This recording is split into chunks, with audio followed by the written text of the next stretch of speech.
ఏ జయా, ఇదిగో మటన్ తీసుకొచ్చా. మా అమ్మ వస్తుంది, మంచిగా వండి దగ్గరుండి వడ్డించాలి. ఏమండి, మా అమ్మ వస్తుంది. అయ్యో, ఇప్పుడు ఎలా తప్పించుకోవాలి? సరే, నాకు కొంచెం పని ఉంది, నువ్వే ఏదో ఒకటి తెచ్చిపెట్టు, వండిపెట్టు. అది కాదండి, మొన్న మా అమ్మ వచ్చినప్పుడు నీకు తెలియనట్టుగా అసలు పట్టనట్టుగా ప్రవర్తించావు కదా. మరి ఈరోజు మీ అమ్మ వస్తే మాత్రం మటన్ తీసుకొచ్చి దగ్గరుండి వండి వడ్డించి అంటున్నారు. అదేదో మీ చేతులతో మీరే వండి వడ్డించవచ్చు కదా. ఏం మాట్లాడుతున్నావు? మీ అమ్మ మా అమ్మ ఒకటేనా? నువ్వు మా అమ్మ ఇంట్లో ఉండి మాట్లాడుతున్నావు, అది గుర్తుపెట్టుకో. ఏమండి, అన్ని దానాలే కన్నా శ్రేష్టమైన దానం ఏంటో మీకు తెలుసా? కన్యాదానం.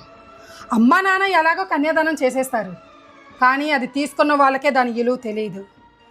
ఈ ఇంట్లో మాకు ఎలాగో మర్యాద లేదు, కనీసం ఆ కన్యాదానం చేసిన వాళ్ళకైనా మర్యాద ఇవ్వరా?